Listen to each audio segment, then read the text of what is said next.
the Campbell Law Group. And I want to welcome everyone back for episode 8. Season, it is episode 8, season 1. Ricardo's giving me the look, so sorry. We want to welcome today fabulous planning and probate attorney, Janine Kucaba. Welcome. Thank you. Thank you very much for having me. Yes, absolutely. Thank you for coming. So I want to talk to you. So before we get started, we get to the legal stuff. I hear you have an interesting background. Or shall I say heritage, as Ricardo would say? Well, so yeah, I think so.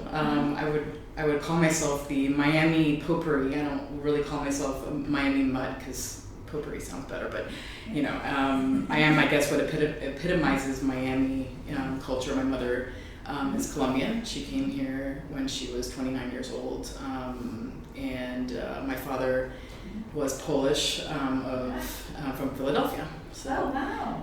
And I guess to continue that part, my father was in World War II, so he was the son of Polish immigrants, so first generation American.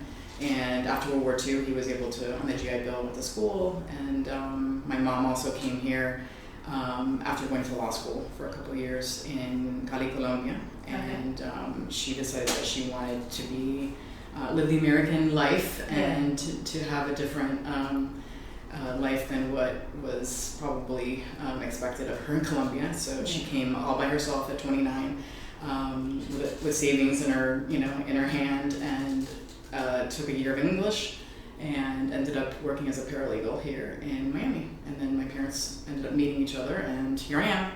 I'm the product. So. I like that. Great product too, by the way. Yes. Thank you. So that's an interesting, and it is. It's so not just American, but Miami, and I think we're seeing this more and more, right? Where you have immigrants coming from different parts, whether it's starting a generation or two ago down to the newer generations, and we continue the dream, so to speak. And your mother clearly did. I think so. She came here. I didn't know she was a lawyer.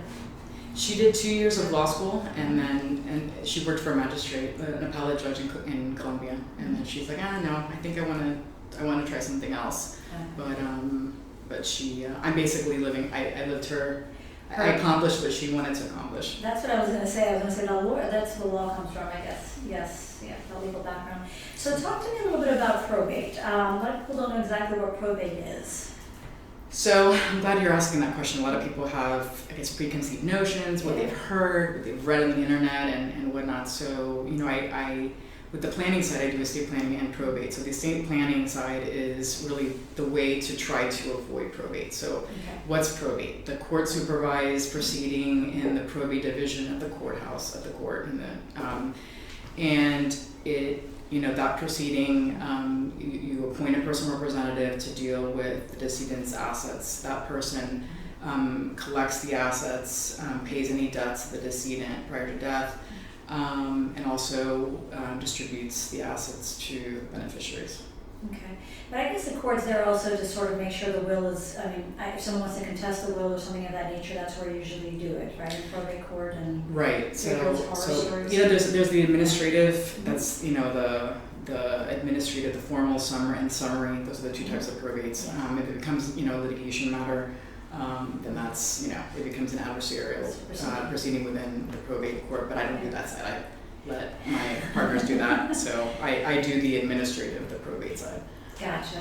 So and you have a background also in tax, correct? Also, so it helps with the planning? Yeah, so I have an LLM from University of Miami in estate planning and tax. So it kind of supplements my business degree that I had at University of Florida. I have to give a shout out to Rick, because if not, Rick is gonna give me bad faces back there. So yeah, I have a couple degrees from the University of Florida, and I have my LLM in estate planning. Okay. After I went to law school at University of Florida.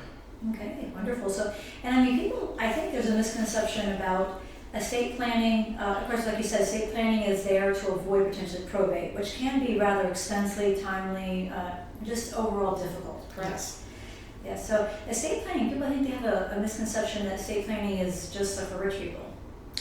Right. Just, ultra wealthy, right. Of course there is, I'm sure, we have a background in tax, so there's some obviously thinking, and there's consideration that where you're thinking about passing on wealth to other generations, you know, tax efficient.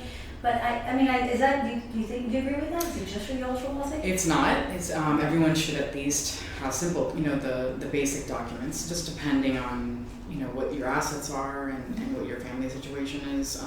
You know, people say, oh, you know, I have a will. I don't need to go through probate. So that's one of the misconceptions, I would say. Yes, yeah. If you have a will and assets that are titled properly that have designated beneficiaries, then you won't have a probate process. You know, everything will go directly to the beneficiaries. Like, for example, a bank account, insurance policy. Like, if you don't have any complicated family, everyone's, you know, is an adult, the beneficiaries, and there are no minors and things that would complicate that.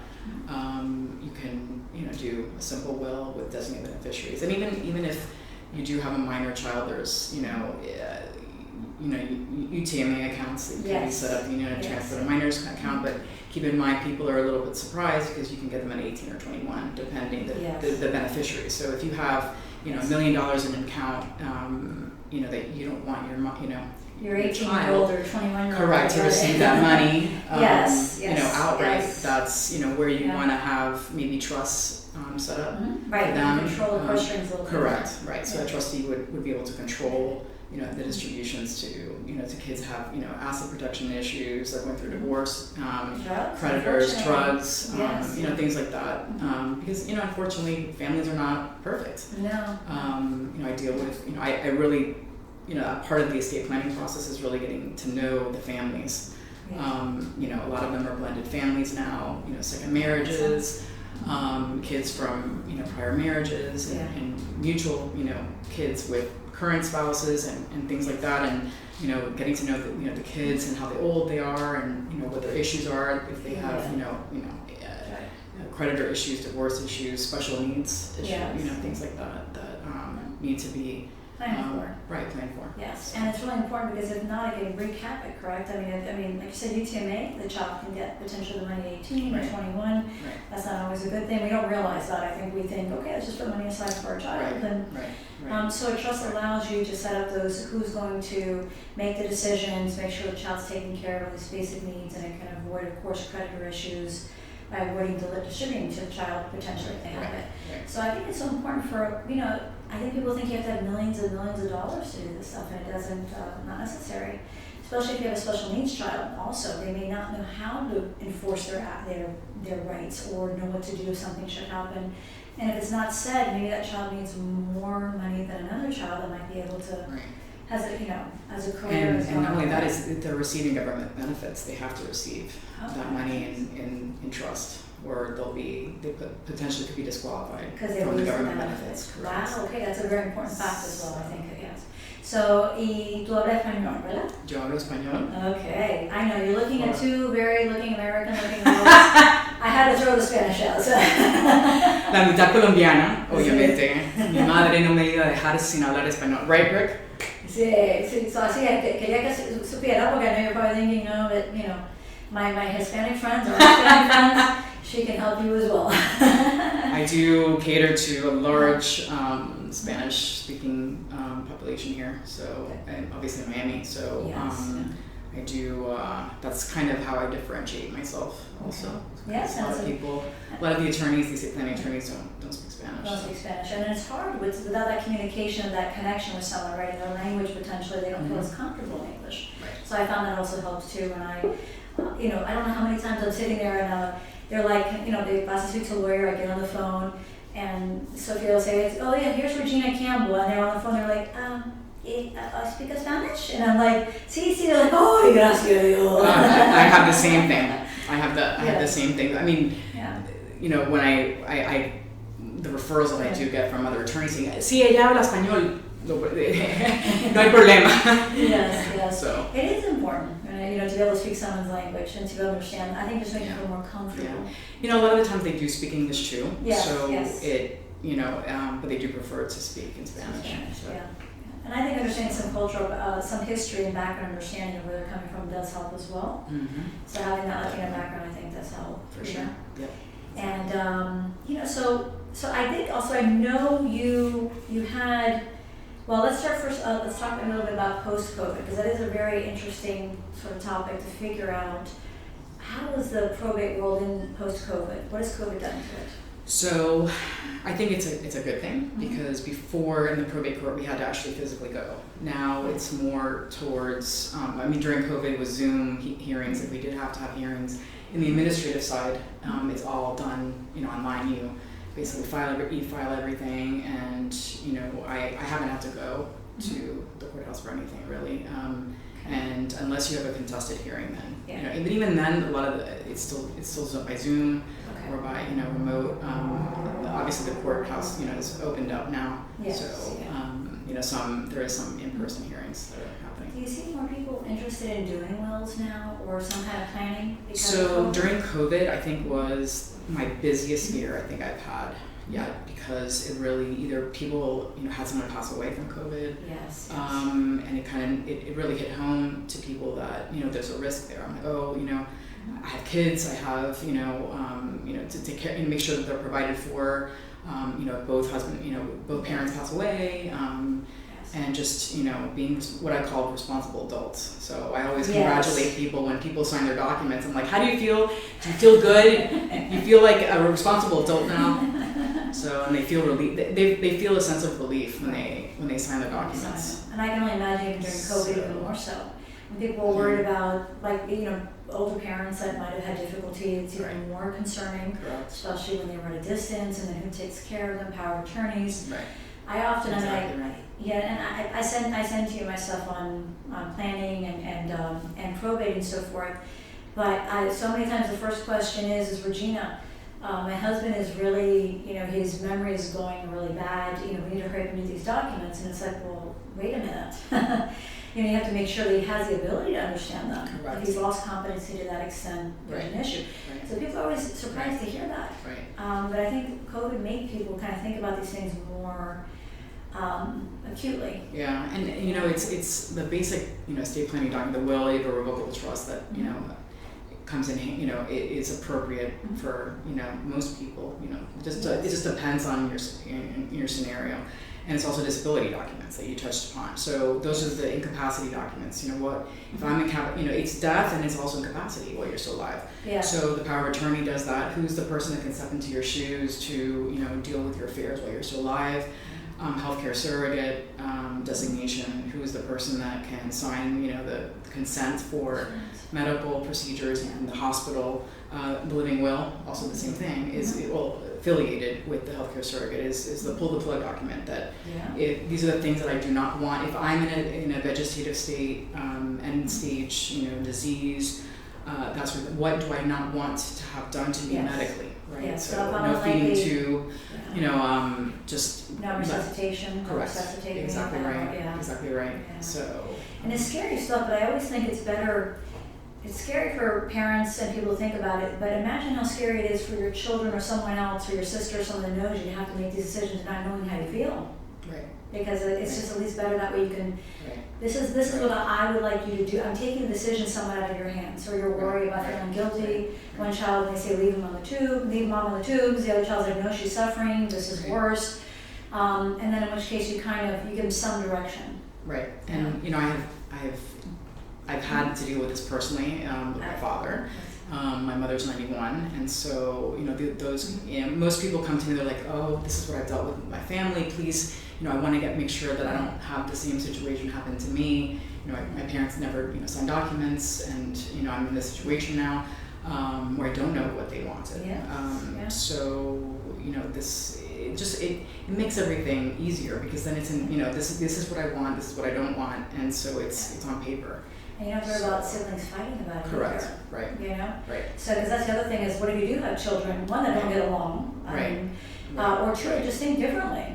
Right. Let it be, let her go, let her go naturally without pain. The other one's like, no, she could survive, she could be on tube. So it helps with that kind of dynamic and write it down. So the courts go, well, no, this is what she said she wanted when she couldn't speak. Right. And so many people fell into like comas, right? I mean, they didn't realize they were going to go into it. They get up on a respirator and then So it was important to have a lot of those documents ahead of time. So it's it's usually, unfortunately, it comes down. My world is usually an event, a triggering event, or my parents are sick, someone passed away in my family. I had just had a child, I just got married. Life triggering events is when people usually come to see me, because then it kind of becomes real for them. Yes. And they're like, oh, I need to be a responsible adult, like I call them. So, and get their, just get their documents. It's scary though, right? So it is. I mean, No. it's almost like I'm a therapist, I think, because who really wants to talk about death and taxes? I mean. No, it's true. So it's true, and I mean, I can only imagine you're looking at it and you're like, and you got to ask these questions, so if so-and-so cannot make a decision, who else do you want to make a decision about your health care, and you want it to be together? And then like they look at you like, oh, that's right. Yeah, then it becomes real. Right. You And also with with married couples, they're like, well, if you die first, then this is it, and you die first, this is it, and both of you die, this is what happens. Yeah. So they're like, oh God, and so that's it's a bit of but I mean, it's something that has to be. It has to be done. It has to be done. Yeah. You have to talk about it, and if you're going to go through this procedure, that's what this process, and that's what these are the things you have to deal with. Yes, like it or not. True. So. No, it's true. Like you said, death and taxes. At the end of the day, you have to deal with those issues, but also incapacitation and other things that happen in life. The reality. I mean. And bottom line is, if the documents are done correctly, and it's not only the documents, also the assets. So you have to look at the assets, how they're titled, and make sure that they're titled in a way, or they have designated beneficiaries in a way that avoids the probate process. Yes, and they intended. Right. So I mean, if you're going to go through, if my clients are going to go through this process, pay me for this. Yes. They need to have everything done, because I mean, but unfortunately, I try to keep up with the clients and updates, and hey, if you acquire something, let me know, and we can go through the assets. But sometimes things get missed, and then someone does pass away and says, "Oopsie, this bank account was we didn't do it." Yes, They forget 10 years later. Right. So right. Yeah. So that's it's an ongoing process. It's not a one and done thing. You have to consider, especially young couples that acquire assets, they buy investment properties and real estate and things like that. It's an ongoing process. Also, you help the business, because people don't think about it, but some of the businesses are passed along as well, whether it's to children, or to a spouse, or potentially to a partner. So sometimes there's operating agreements or buy-sell agreements that say, okay, in the event I pass, you have to buy out, you get the first right of refusal to get my interest before my family does or my estate does. Right.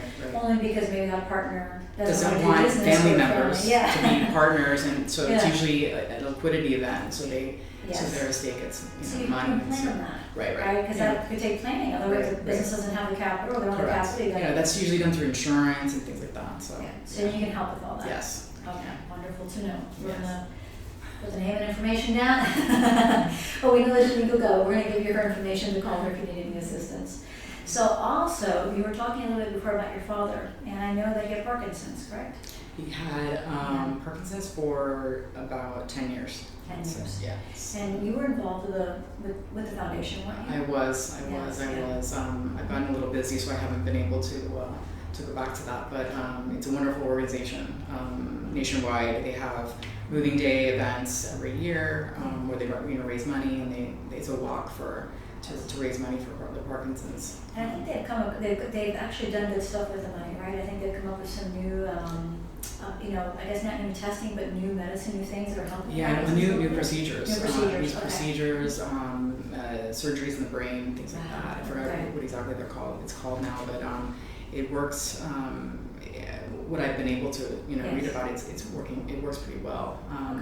But still, it's an ongoing. Yes, it's a difficult thing, but it's good to hear that look like they're doing good money. I mean, they're doing things with it. It's a wonderful organization. I was very proud to be part of it. So. Good. So I also want to ask you, and this is something we usually ask everybody, successful people. We always ask, who is the person that's influenced you the most in your life? Well, I would say I think my parents. My parents, my mom. Both of them. Came from a humble background and incredibly smart people, and I kind of felt, they were always encouraged me, to education. You need to be an educated person. Without education, you're nothing. that's the way to, to have, to be successful and to open through your doors. education. And so, my mother was, a person who came here by herself before, it was when Miami was still Gringolandia, right? And she had to learn English, and she had to, she And knew what she had to do, by herself, and that's... And unfortunately, there was a lot of discrimination early on. Right, there was, and, my dad too. My dad, had to enlist in a war voluntarily. I would ask him, you really wanted to do that? He's like, well, that was the only way that I was going to be able to go to college. Yeah. So, and, he went to the University of Pennsylvania on the Campbell and went to dental school, and, I basically looked at them and said, I really have no excuse not to become a successful person, because, those, the two people really, your parents, I've always, looked up to them. And they said, this is the way you have to. We did it. We did it to give you a better life. Exactly. That's exactly we want you to have a better life. We're opening these doors for you. Right. And, also another shout out, I think, to what I do now, to do the estate planning and probate, because I started, doing litigation. Okay. And realized that was not for me. Okay. So shout out to you, my friend, for doing that, because I run the other direction anytime litigation comes up, and or I definitely refer it out to other people, and so I was I practiced that for a couple of years, and then I met Celeste Muir and Toby Muir, two Judge now retired Judge Muir, at the University of Florida event. Oh my goodness! Back in how she keeps throwing that in there. It is, we're both crazy UF Gator people, so I'm, any opportunity I'm going to. But anyway, so I met them at the University of Miami. What's wrong with me? University of Florida events, and oh my God, that was a bad slip. And we just started talking. I did, but it's my my allegiance is so Imagine football season around here. I already know what football season must look like around here. I am friends with, Mr. Rincon over there. Yes.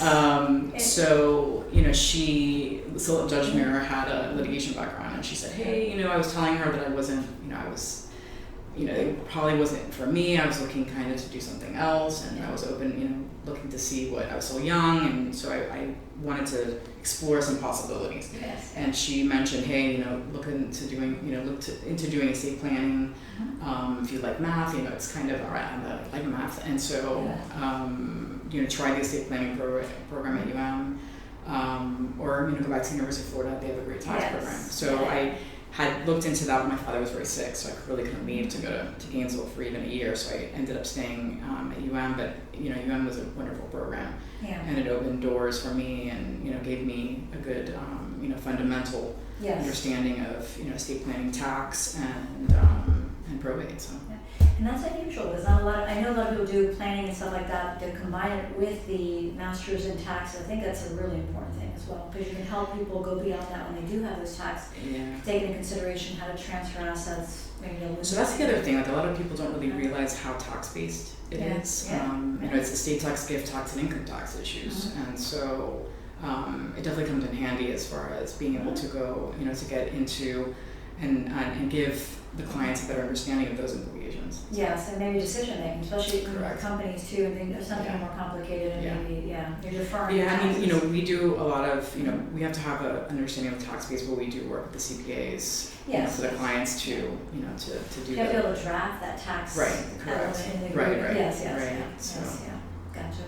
So that's really fascinating, and I'm smiling because Ricardo is behind the camera, and she's mentioned Gators like 3 times. Gators, 4. So, okay. Anything else you'd like to add, Rick? Yes. At one point we had an FSU associate here. This was a disaster. Okay, no.